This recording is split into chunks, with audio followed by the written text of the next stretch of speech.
This is Noel Tate, one half of the Velvet Drapes from Trapped in a World, the Howard the Duck podcast, and you're listening to Capes and Lunatics.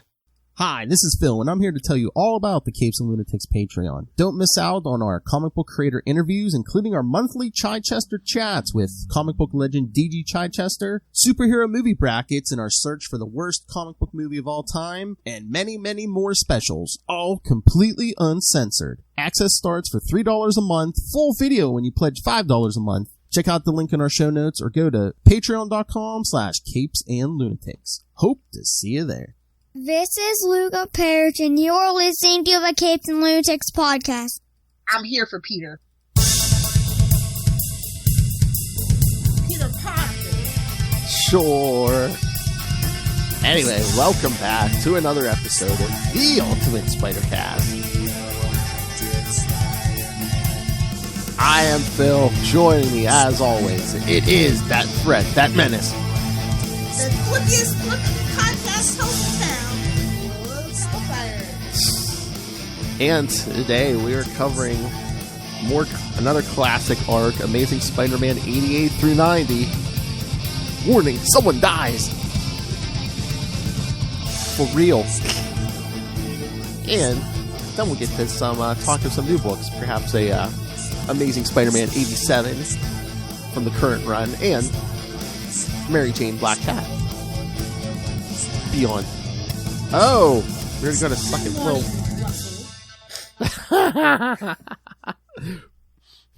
present your face, Russell. I don't know. It could be a surprise. It could be Kona. I don't know. Somebody didn't allow their permissions on the Facebook Oh, app. I thought you looked. I thought you knew it was Russell, but I believe the suck. I just assumed. I was gonna say I believe if he, yes, that's Russell. Russell Moran of Tomes of Evil, part of the Devil's Reign crossover. And don't forget the Howard the Duck podcast. That's the only podcast I care about. Oh, that's true. Yes, and yes, he's teamed up with that maniac Noel Tate for Trapped in a World, the Howard the Duck podcast. Militia cameo in the Hobgoblin audio recreation. Oh God, no, my team's not. I don't know what's going on. My team's not helping you, Russell. I auditioned for Spider-Man and you turned me down. Suck it. It wasn't Ben Reilly, right? No, it wasn't Ben Reilly. I don't think it was. Well, if it was Ben Reilly, then we would fight. Oh, nice. Oh, that's true, Russell. I want Ben Reilly. Oh, good Lord. All right, so it's too early for this. Right to it. What? I agree. I agree. It's too early for this. Boop. Well, I think he works at night. Go to bed then, fool. And hey, give me that Winter Soldier episode already. See what's like working for me. All right, so yes, check out the Howard the Duck, Tomes of Evil, and the Howard the Duck podcast. It's not just for boys. Quack, quack. Lilith, the drunk girl that harasses Peter at a party. Oh my God, he wants you to be the. Oh my! I know exactly what you're recreating, Russell. Oh my God, Amazing Spider-Man 249. Are you doing the beginning of that? Is that you're talking about the beginning of that issue when he's at Harry's party? Oh no, I'm down. Hey-oh. That's your first line. Exactly. Winter Soldier is a villain. Sorry. He was he's a former villain. Animal. Yeah, I know. Cap is a villain too, and I'm not talking about John Walker, but you ain't heard that from me. Hey-oh. Hearsay. Yes, the animal shirt he wears an Amazing 249 he's wearing this week. We're going to get there. Phil thought Russ was Noel. It's not just for boys. Jeez. No, I'm just saying that's your partner there saying that. Booty looks good all the time. Promoting your Howard the Duck podcast. You're welcome. My fetish is to get touched by a white man with cornrows. You want Justin somebody? Timberlake? I know somebody who has that fetish. Jesus. She gonna beat you. Booty. You gotta rub that one in. There you go, Russell. Oh. Those boobs scare me. Those boobs scare me. All right. You gotta rub that one in. Sorry, people. All right, so yeah, let's get to these classic. You gotta rustle up some patronage. Sorry. That's right. You too can be pandered to for just starting at $3. Exactly, kids. Exactly. Or even $1. Oh God, corkscrew. Yes, we know about the ducks. Okay. All right, so. I hope he was talking about us. I hope so too. All right, so the first issue, Amazing Spider-Man 88 from September 1970. Before all our times, I think even Charlie Esser. Yes, even Charlie Esser. Oh my god. Get ready for this, Hellfire. Cover price, 15 cents. I need a time travel machine for the last damn time. Can you imagine if comics were 15? I'd be like, give me everything that came out this month. This year. Exactly. Well, every week, just go in and be like, give me everything that came out this week. Cold Undead Utters. Yes. Okay, Howard the Duck. We get it. Oh my. I believe he's talking about the when Howard fought the Hell Cow. Oh, okay. Yeah. Yes, kids. Dracula, made a vampire out of a cow. Read Howard the Duck. It was a weird time. Don't ask. Wild like an animal. All right, so not to spoil this story, but the title, The Arms of Dr. Octopus. In the arms of an octopus. We're doing me now? Oh my god, Russell, if you ever do an audio recreation of a Doc Ock story, you got to get Charlie Esser. It's got to be white suit Otto, though. Yeah. You'd probably even trust the part if he has a white suit. Oh my. All right. Did we cover this one when you were on Tomes? What, this Doc Ock story? I don't think. Or maybe. I don't know. All right. So, leave me alone, Russell. I'm trying to do a show. All right. All right. Writer Stan Lee. Excelsior. Penciler John Romita Sr. Retroactively. Yes. Yes, back then it was John Romita. Inker Jim Mooney, letterer Sam Rosen, and editor Stan Lee. Oh, he's editing his own stuff. This is a classic. Excelsior. Yeah. It's a stand-on-stand crime. Oh. Oh my god. That should be a new segment. Be like anytime we do a Stan Lee story and it's like really good, be like, it's stand-on-stand crime. Nice. Excelsior. See, this But woman. like, why would they put his arms on display at a museum? I don't get it. They're just begging for the place to get robbed. I know, but it's just like he's locked up so far away, and he'll never get these arms And it's back. like the Museum of Natural Science. There's nothing natural about those arms. What the hell, man? Well, I guess it's like, look what human ingenuity has built, even though it was a deranged mind. Sorry, Charlie. He knows. Deep down, he knows. I know. That's why he relates so well. Oh my! When the mechanical arms of Dr. He's not gonna hear this. That's true. He doesn't listen to any of our podcasts. When the mechanical arms of Dr. Octopus are put on display at New York's Museum of Natural Science, Otto, please, those things are unnatural science. Fight me, nerds. I don't think those are tentacles. Those are tentacles. Thank you. You beat me to the punchline. Otto Octavius uses his mental link to them to command them to go to the prison where he is being held prisoner. Do we talk about that enough? How, like, in the 60s, he was literally dreaming up all the stuff that Elon Musk and freaking douchebag Facebook owner guy wants to do, are doing right now, like way back when. Isn't that kind of amazing? Yep. Hell. Well, the end result is always the same. They all want the money. You need the money, Jimmy, That's Jimmy. my point. Yeah. Well, yeah. He hit him right in the face with that sack. Well, he was in prison. So yeah, he mentally commands the arms to bust him out of prison. Happening by, Spider-Man tries to stop the arms, but has to let them go when the damage they cause affects the structural integrity of a building. And Spider-Man has to focus his powers on preventing the building from collapsing until it can be evacuated. Just web it up, baby. Web it up. Whip. He then returns to his apartment and changes back to Peter Parker so that he can catch up with his studies, but ends up falling asleep. Classic Peter. The next day, Peter goes to class and is asked to see Professor Warren. Uh-oh, SpaghettiOs. Man, talk about Blades are getting low, kid. talk about wild like an animal. Wild like an animal. Where's the jackal nuggets? Peter. Warren. All right, watch this. Warren warns Peter that his grades are getting dangerously low, and if they continue to drop, he may lose his scholarship. Meanwhile, the arms of Dr. Octopus manage to reach the prison and break their master free.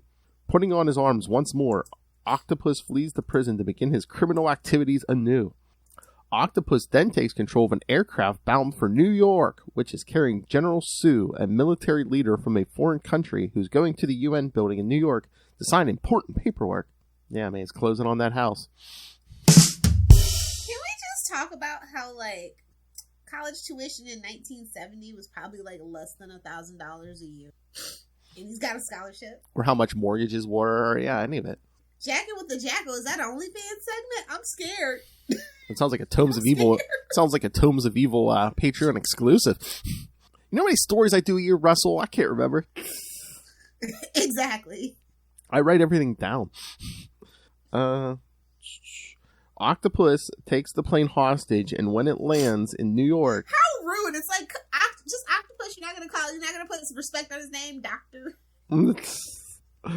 Okay, Doc Ock takes the plane hostage. When it lands in New York, there, Octopus demands a ransom of $10 million. I mean, that's like literally $1 trillion in 2022. Well, yeah, I was going to say, that's 1970s money, baby. He's going to buy himself that nuclear plant. He's going to buy Canada. No. Canada has oil. It's much more than that. Yeah. Peter Parker, who's there covering the story for the Bugle, boards the plane as Spider-Man. Fighting Octopus, Spider-Man manages... Try getting that through TSA in 2022. I know. Hey, what's his opening shot? Webs him right in the face. Not in the face! During their fight, the doctor manages to activate the plane's engines with one of his arms. When the plane moves down the runway out of control, Spider-Man flees the jet, and it soon crashes. Everyone believes that Octopus died in the crash. However, Spider-Man is not convinced that this is the end of his old foe. Duh. When are we going to cover Man Mountain Marco? When we want Charlie Esser on the show, that's why. Shh, don't say it 2 more times. He will appear. He showed up last week. Out of nowhere. Oh, God. Oh, you know how they advertise this? The return of Dr. Octopus, plus the dramatic flight of any giant... fight on a plane, yeah. 747. Oh, my God. Tentacles on a plane. I'm tired of these tentacles on this mother frickin' plane. This one is solid dynamite all the way. And John Jameson recounts how he has faced Dr. Octopus in the past. He is referring to the events of Amazing Spider-Man 56. Volume 1, naturally. Oh, yeah, this is all Volume 1. Could you imagine if we never stopped numbering it? Wouldn't it be amazing? Hey-o. Hey-o. Wouldn't it be spectacular? Hey-o. Hey, yes, Little Hellfire. We would this week we would be at issue 888. Oh, come on! Oh my God, we're like literally like 800. We're covering an issue 800 issues previous to the new one. Wow, that's pretty cool, actually. I know. Good Lord. Damn comics. Tradition. Legacy. Damn business. All right, so what did you think of this one, love? It's a lot of setup. They actually managed to get to a fight in the first issue. Like, modern comics literally could never. Oh, no. Doc Ock boarding the plane would have been like the final page or something. Especially if it was especially if it was Bendis, there'd be one issue just where he's talking to the hostages and making his demands. Have you seen Dr. Octopus? Have you seen him? No, I haven't seen him. What? You want $10 million? That's right, 10 million. 10 million? Yes, 10 million. Nobody's got that kind of money. It's 1970. I don't care, you fools. We need the money. Gimme. Put it in the bag. He hit him right in the face with that sack. But yeah, this is like classic Romita too. Oh yeah. So good. I mean, the late 60s, 70s style is like, if you only read modern comics, might not be up your alley, but I enjoy like that vintage feel of these books. Oh yeah, definitely. I like when you can like look in a book and you can tell exactly when it was like made. Yeah. But yeah, Romita Senior. So, enough said. Enough said. All right, so next issue. Yeah, I love the cover on this one. Doc Ock lives. The most spine-chilling battle. I see what you did there. Oh my. So you know, honestly, I'd like that update that, like, say, like, Dr. Octopus had, like, he had, like, multiple sclerosis or something, and that's why he created it. I think that would be a fun update.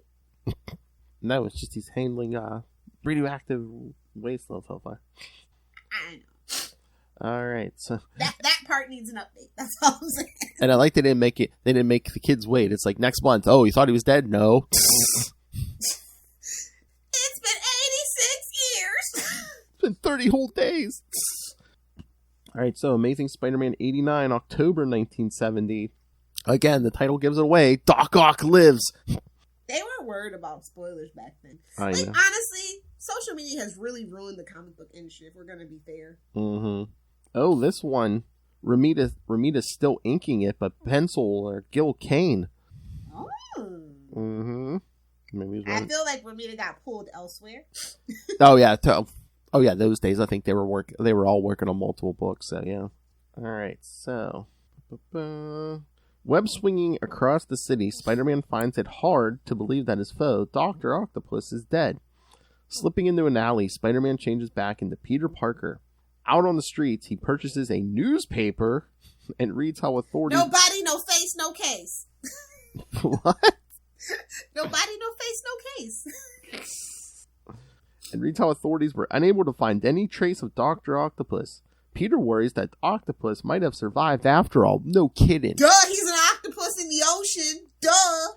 Say the plane exploded and vaporized his body. Wouldn't you find those tentacles somewhere? Something. At least a piece of a tentacle? I don't think those are tentacles. Peter worries Randy Robertson. Randy! Yeah, his thoughts are interrupted by Randy Robertson, who asks Peter to help participate in a student protest. Get out of here, Randy. Nobody likes you, Randy. Hey, you know, he's the backup roommate when Harry Osborn goes nuts. Ugh, Randy's the worst. He's the party dude, remember? I know, he's the worst. Peter refuses as he needs to investigate the situation with Dr. Octopus. Unable to explain himself, Peter leaves Randy thinking that Parker only cares about himself. Well, he does. And redheads. That's it. Hey-o.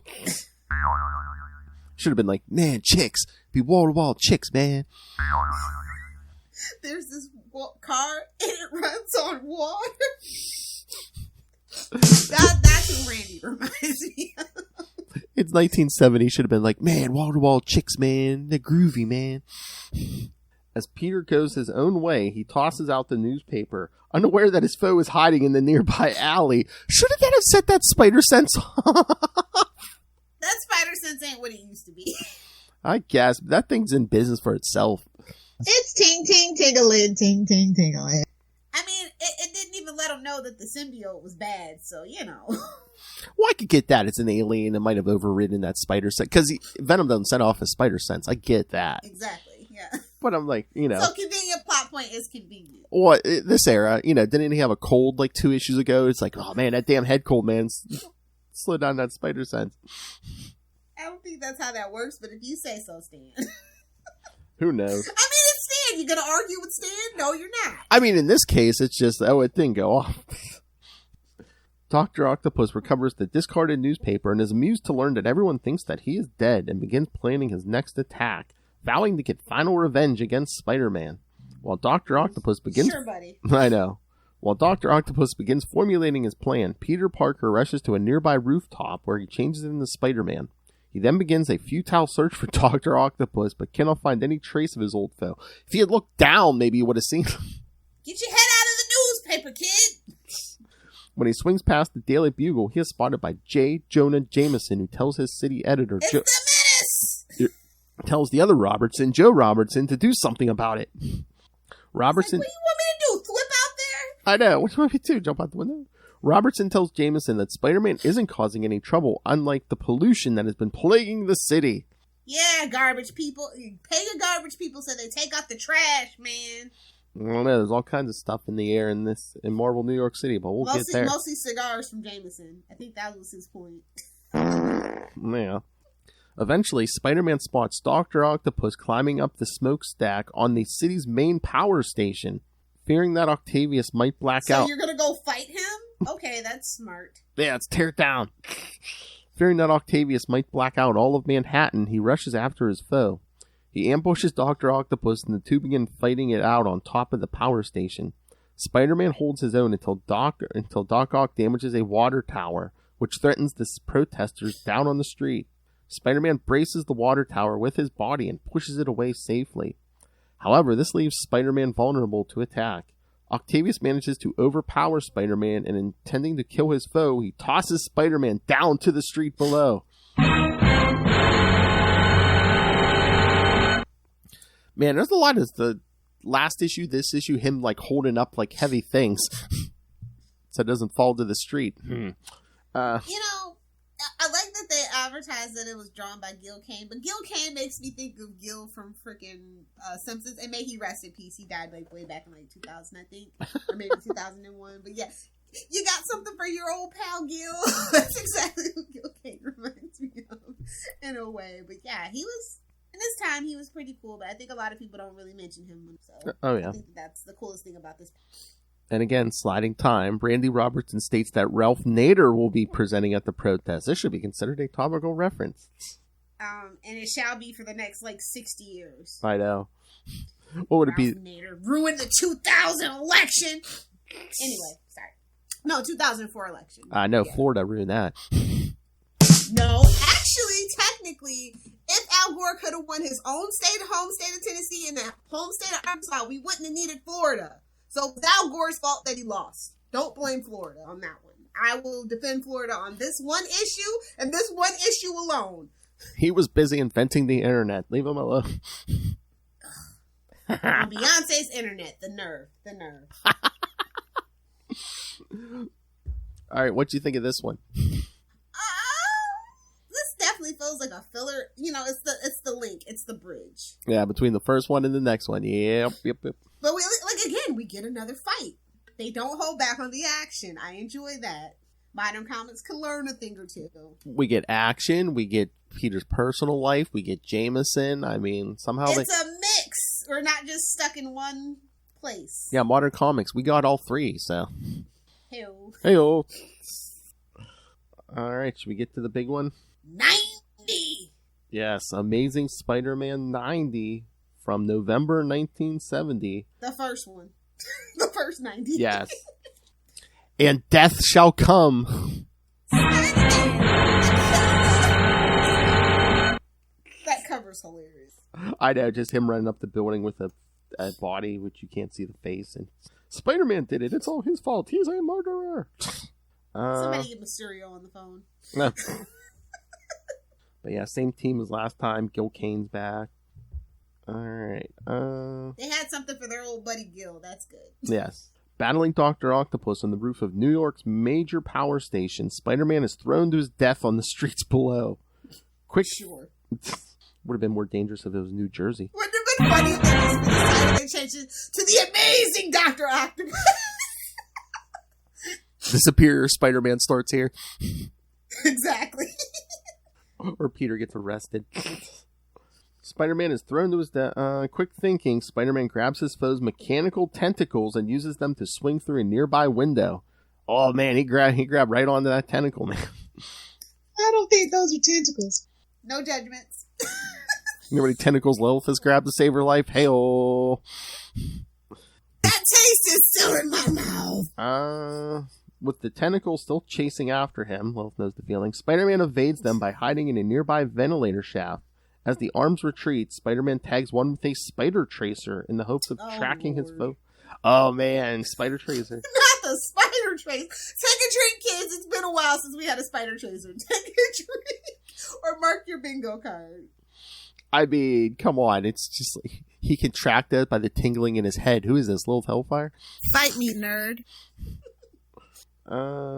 He tries to follow after Octavius, but the villain has retreated by the time Spider-Man gets back onto the roof. Slipping away, Spider-Man changes back into Peter Parker in a nearby alley.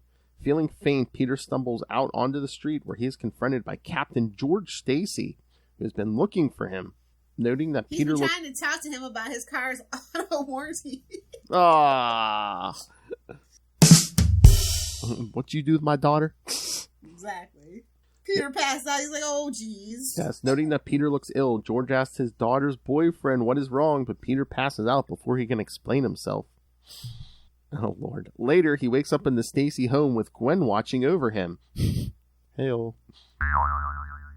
Where are my pants?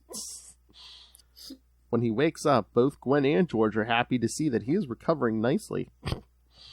George remarks how amazing Peter's recuperative powers are, leaving Peter to worry that George might know that he is secretly Spider-Man. Oh, don't worry, it's the 70s. It's the 70s. If he finds out your secret, he'll die. Don't worry. Exactly. That's always a death sentence. Revenge of the Stacys. Oh my. Left alone to rest, Peter mulls over this possibility, but notes that if Stacy had figured out his secret, he has done nothing to expose it. After some more rest, Peter decides to track down Dr. Octopus, using his exhaustion as an excuse not to participate in the upcoming protest. Peter heads back home. Back at his apartment, Peter begins working on a new web fluid formula that will hopefully give him the edge against Dr. Octopus. Okay. After rigging up the new batch to his cartridge belt, Peter checks on his sleeping roommate, Harry Osborn. Gives him a little kiss on the forehead. I love you, buddy. Don't be evil. I love you, buddy. My fetish is to get touched by a white man with cornrows. The gift that keeps on giving. Before taking to the roofs and changing into Spider-Man once more. I love that Harry Osborn's only appearance in these 3 issues is just his sleeping body. Look, even if they didn't fit all the supporting cast in this arc, at least Harry's there sleeping. Like he always is. If he's not doing that, he's being a douchebag. So I'd rather Sleeping Osborn. Let Sleeping Osborns lay or lie or whatever. That whole thing. Exactly. Where's the little Hellfire drop? I love to sleep and drink. Yes. Spider-Man then scours the city searching for trace of Dr. Octopus. When he begins picking up his spider tracer signal, Spider-Man swings to a nearby window. Idiot, it's a trap, you idiot. It's trap. It's ting ting tingling, ting ting tingling. However, Dr. Octopus had been waiting for him and launches a surprise attack. Their battles take them to the rooftops where Spider-Man manages to spray his enemy's tentacles. I don't think those are tentacles. I saw that once in a hentai. Not my cup of tea. Spraying those tentacles. This causes them to flail up around out of control. Don't you hate that, Lilith Hellfire? Unable to control his arms, Lilith Hellfire... Dr. Unable to control those tentacles, Lilith Hellfire. Where's the bear mace? Where's the bear mace? Unable to control his arms, Dr. Octopus has to fend off his own appendages. Don't you hate when that happens, boys? High school. It was cold! No, you have to fight off those appendages. High school. Spider-Man is not out of trouble either, as the mechanical arms are just as dangerous as ever. When they smash through a nearby chimney, get ready, kids. Smash it! Causing bricks to rain down on the crowd below. Seeing a child beneath the falling debris, Spider-Man is too far to do anything about it. However, at the last moment, Captain Stacy pushes the child out of the way, getting buried under the rubble in the process. Damn, he just had an inkling he knew. Come on! I know.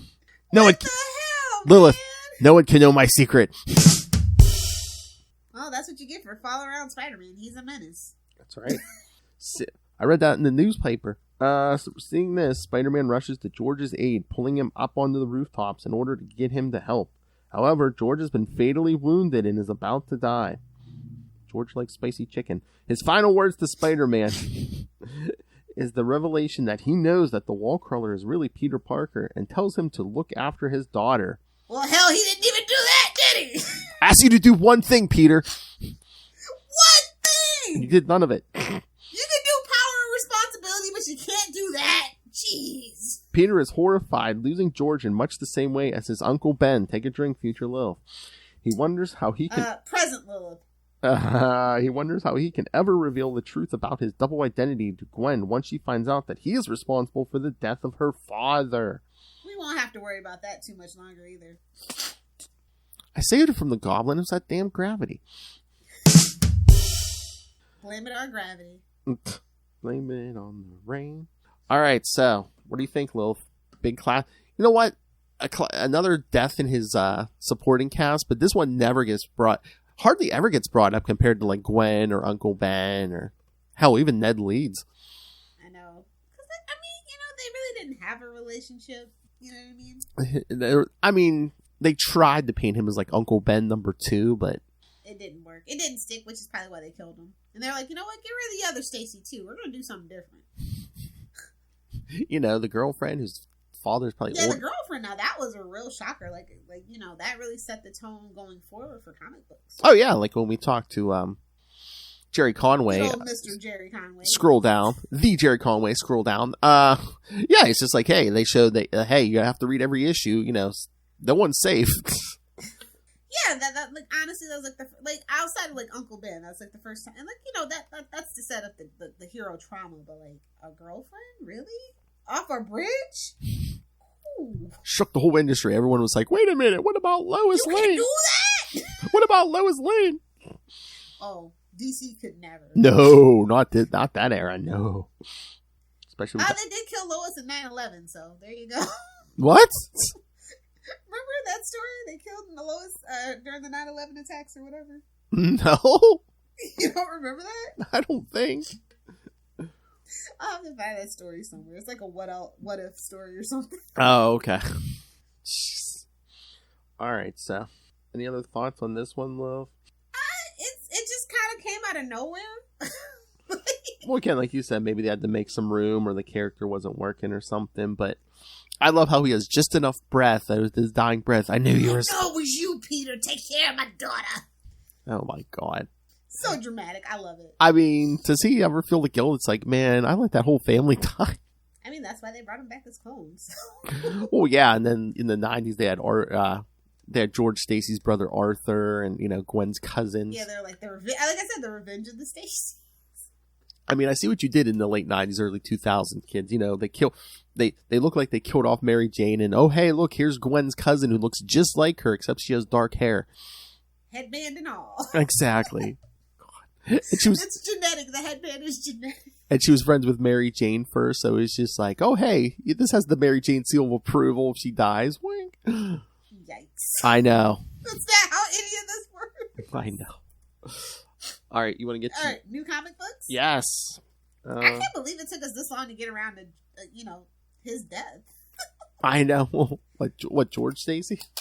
Yeah, we're like, what episode is this? I know. I was like, wait, we did Gwen. We did. We've done Harry. Yeah, we did. I think we even did the leads too. So it's like, let's do it because it's the 60th anniversary. I was like, let's gotta make the 60th anniversary. All right, so do we want to talk the current Amazing Spider-Man 87? Yes, let's do that. Let me just get my notes. With Captain America on the cover, Captain America and the Black Cat on the cover. Yeah. So we're still dealing with Doc Ock. So there's that. I know, but not in this. Wait, not in this issue. I'm just saying we're still dealing with that attack. Yeah, I know. I love that beginning when everyone's just like staring at Steve Rogers having lunch with Black Cat. I mean, he's still a man, baby. Yeah, baby.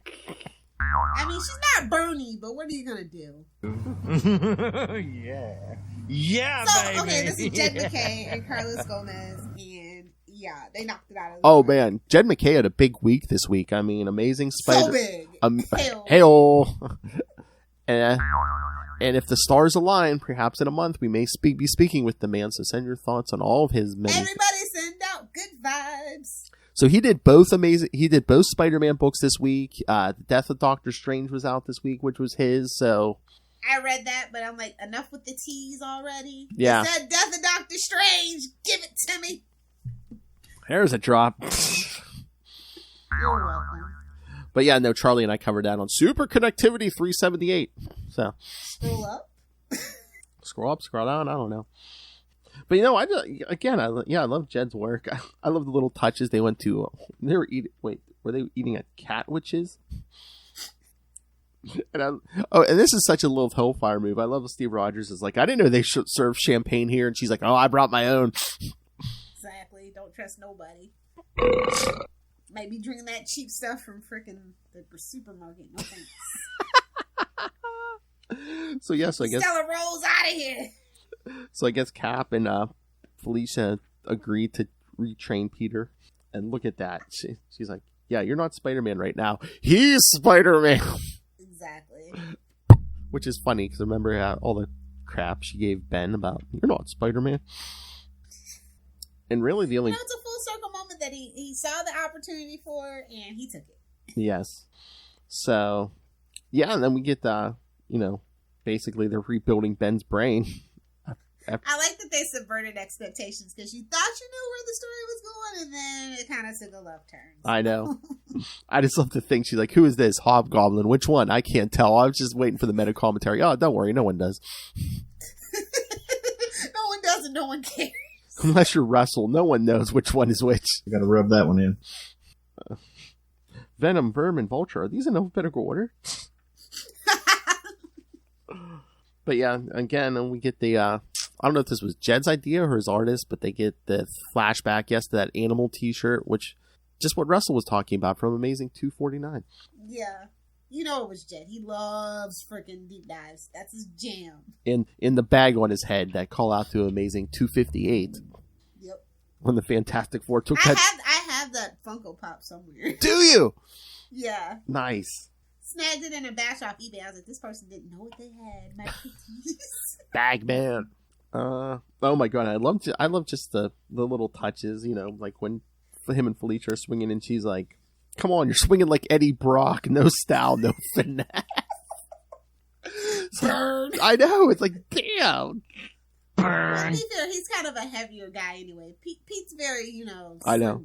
I was about to say, you're swinging like aerodynamic. You're swinging like a steroid head. Come on. Like a meat head. You're swinging like a man with...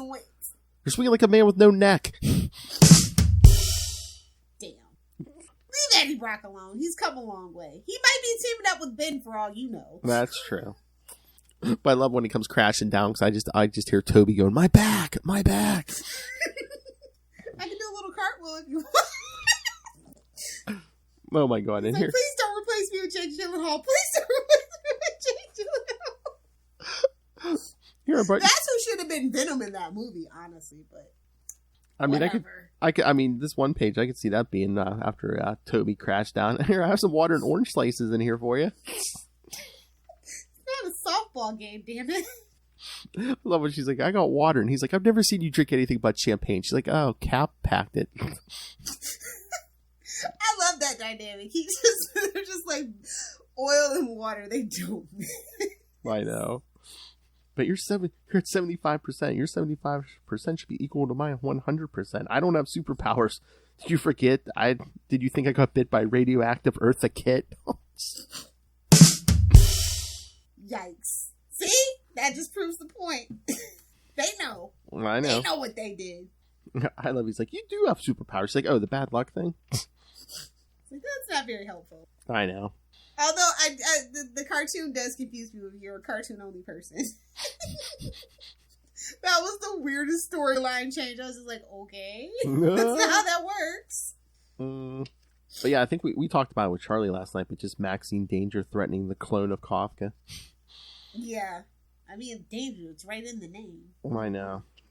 And I love like this last test when Felicia's like, okay, tell Peter and Captain America, okay, here's the test. I just robbed this place. Come get me. Okay. And another great touch. Peter in that scene wearing the I'm Not Daredevil shirt. Yes. Then stay out of the crossovers. So yeah, Peter's still not back at 100%. So, as great as this book was, I'm just saying Beyond with Mary Jane and Black Cat was better. Yes. I don't know how they managed it, but it was better. Because they do call it out at the end. Yeah, they show Mary Jane coming home in one of the Black Cat suits. Mm-hmm. And runs into Janine. Convenient. Plot point is convenient. I'm just waiting for her to open the door and be like, oh, yeah, they really do have a type, don't they? Worse types to have. I was gonna say, they're playing the Lilith Hellfire game, man. They're after them redheads. Gingers, or as we like to say, pumpkin eaters. Lilith Hellfire has her radar up. She's always like, red alert. Nice. All right, so yeah, let's talk Mary Jane and Black Cat Beyond. I want this to be a real book. Also by Jed McKay. Hey, man. People go out and buy this, man. Oh, I thought Saladin Ahmed wrote this. No. Jed McKay, it says writer. Okay. The rest of them are all listed here as the Beyond board, but... Gotcha. Well, remember what Kelly told us, I think it's like some of these specials, the rest of them had their hands full, so I guess they gave him the Jed. Ah, okay, yeah, that's right. And again, yeah, this was a great story, yeah, and it was kind of like the unofficial wrap up of that Black Cat series, so. Which is still getting another number one, right? Is it? I don't know. I don't know. I mean, come on, kids, let's sell this book through the roof. Maybe we will get that monthly Black Cat Mary Jane cross team up book. I love how it's like, I never really liked you, but I don't want to see you dead, so. Okay, and how I know Jed's a great writer. It's like he uses the Hood in a good way. Parker Robbins, when Bendis was writing this guy, I'd be like, oh man, not this guy again. The Hood, not Bendis, but yeah, it's just Parker Robbins saying, go get my Hood. But I love Felicia's smart. She's like, no, I need the redhead. She's part of my crew. Pulling the ultimate Lilith Hellfire. She's like, no, the redhead. She's part of my crew. Come on. Exactly. She knows what's up. Me, wow. I thought that the art was so stunning on this, though. Like, that's what really, that cover, everything was just super striking. Oh, yeah, cover I think... cover, all the art. Even the amazing art was amazing. Hell, yeah, I think they, just like on the other end with Batman, I think they realize, Spider-Man, you have to bring the art, so. Yeah, I mean, but specifically in this Beyond arc, it's they're really trying to push the Spider-Verse, as it were. Oh yeah. And we haven't really, and I guess it's probably because of the anniversary too. But we really haven't had a push like this in a while. Mm-hmm. They're kind of almost doing the McFarlane thing, where it's well, we want to really build the brand and more toys and more this and more that. I'm all for it. I need a Black Cat figure and a Mary Jane in a Black Cat suit figure too. While we're at it, exactly. So it's just kind of weird how you can see the machinations of the business kind of influence the story, but they still make it a great story. It doesn't feel like a cash grab. Oh yeah. Just, and again, it's Jed knows those beats to hit. It's we get that panel of Mary Jane beating down the Shocker. Because he's cannon fodder. I know. He didn't even have that conversation later. Mary Jane's feeling bad, and Black Cat's like, he deserves it. He's the Shocker. I mean, we've had that conversation. He deserves it. Yes. I mean, we had a whole Shocktober, so. Mm-hmm. And I love just Peter waking up in the hospital at the end. He's sees them both in Black Cat suits. It's oh, this dream again. Oh, be gentle. Same, buddy. Same. Hey-oh. Dream only fans, whatever Lil Sunfire's up to. But yeah, you're right. I mean, both issues were good, but yeah, I think the Black Cat Mary Jane was probably the top one this week. Well, it's because it's Black Cat was a great book. Mary Jane, when she had her own book, was great. And putting these two together, it's just maybe it's a testing the waters kind of thing. I don't know.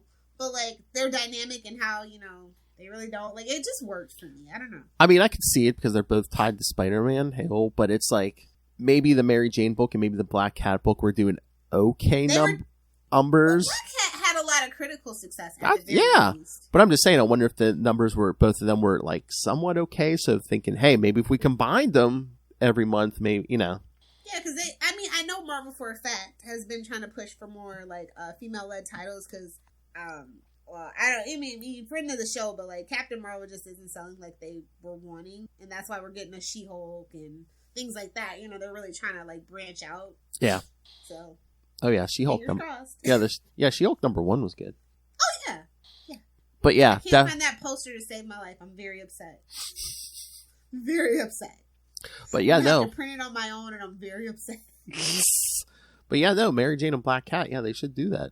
Again, it's tied to Spider-Man. Yeah, we need to. I don't mind building out the Spider-Man universe. It's been a while. I mean, as long as it's not Venom. True. I love symbiotes, but Venom is done. Give me Carnage, give me Toxin, give me the other ones. Venom is done for now. Well, we're probably going to get a lot of Carnage this year because it is his 30th anniversary. So. Yeah, I like the symbiotes. It's just Venom he was the entry point. Let's move past it. Do they need to bring Venom back to basics? I was thinking about this. now that he's God of the symbiotes and stuff. The adventures with his son. I think that's different and fun. That's true. I mean, as long as they. I don't know how other people are reacting to that. I know that's not what you come to a Venom book for necessarily. Oh yeah, especially if you're coming from those movies. I mean. Oh God, if you're coming from the movies, good luck. I know. Could you imagine being a Venom movie only fan? Like, oh my God, you would not even know. You don't know. He's not funny. I mean, honestly, the more modern stuff is where they definitely get where they pulled from that Odd Couple kind of weird sexual tension. Like that modern stuff they could get into, but like old Venom, they probably couldn't get into. That's true. All right, so anything else with Hellfire? No, just it's a good time to be a Spider-Man. That's right. Some would say amazing. Take a drink, mark your bingo card. Oh man. All right, but it's funny you mentioned Carnage because next week will be our Carnage episode for the 30th anniversary. For Carnage. Mm-hmm.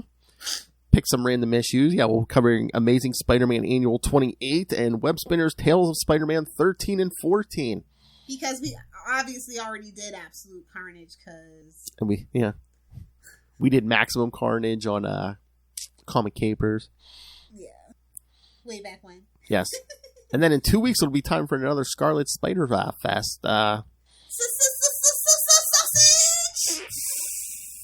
That's right, Lilith Hellfire, the return of the Sausage King himself. Sausage. From Amazing, Sensational Spider-Man #1, Amazing Spider-Man 408, and Spider-Man 65, yes. Oh, that's Spider-Man 65. I think that's Romita Jr. art, so. Oh, hey, I've been meaning to ask you, did you guys do the 69 episode for Green Lantern already? No. We're doing the What issue are you guys covering? Well, we're doing the 69 issue this coming Tuesday, so. Okay. Is that what it was? Okay. Yeah, if you want in. And then, in 2 weeks, we're going to be at our Devil's Reign Spider-Man issue. Finally, jeez, it took this long. Oh, yeah, it's like buried in the middle somewhere, yeah. And classic issue Marvel Team Up 68 to start our Man-Thing March, Lilith Hellfire. Excellent. I thought I'd say Man-Thing starts rubbing her hands together. All right, so... Yes, as we get closer, I'll let you know more the list of the Man-Thing. The Man-Thing. Oh, you need the YouTube. You need to subscribe to the YouTube just for that. Lilith Hellfire's handing it. All right. So, yes, send your thoughts on all that. New stuff, old stuff. Email us, capesandlunatics at... Oh, hey. Again, for next episode, send us your favorite Carnage moments. Email us, capesandlunatics at I like when it killed that guy. Capesandlunatics at gmail.com or call the voicemail 61. Talk about getting bricked. Hey-oh.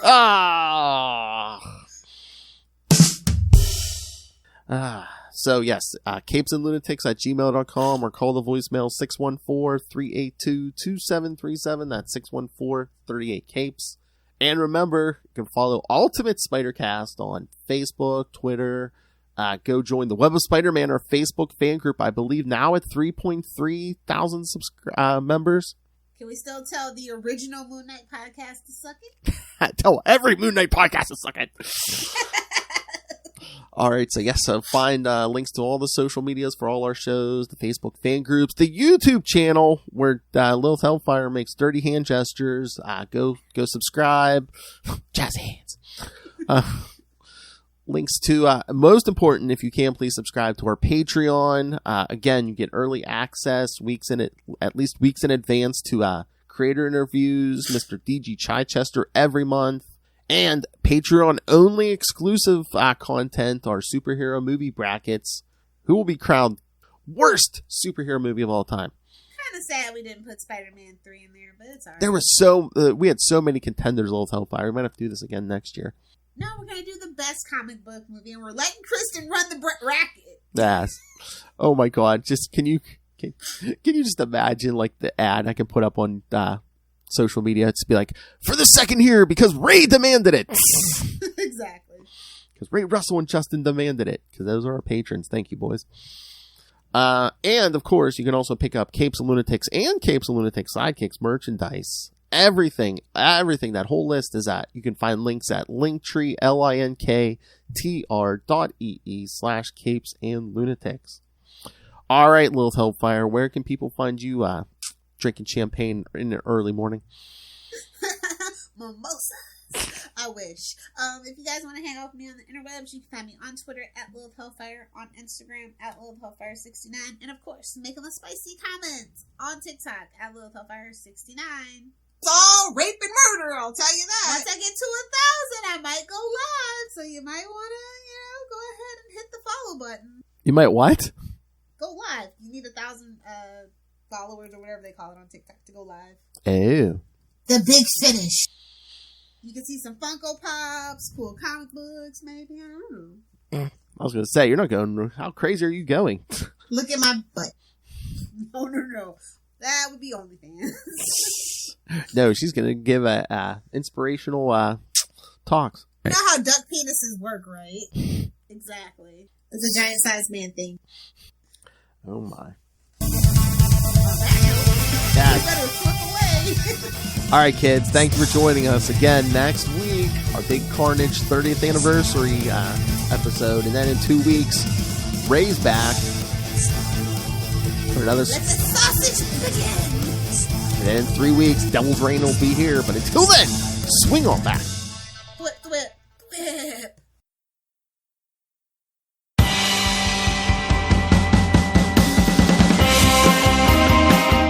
Hi, I'm one of the High Priests of Khonshu Ray, and I have the sacred privilege of providing you, the loony listener, with a podcast honouring Marvel's very own Moon Knight. So join me and a host of others at Into the Night, a Moon Knight podcast. Follow us on Facebook, Twitter and Instagram, or support the show by becoming a Patreon member. Into the Night, a Moon Knight podcast. It's time to get your Khonshu on.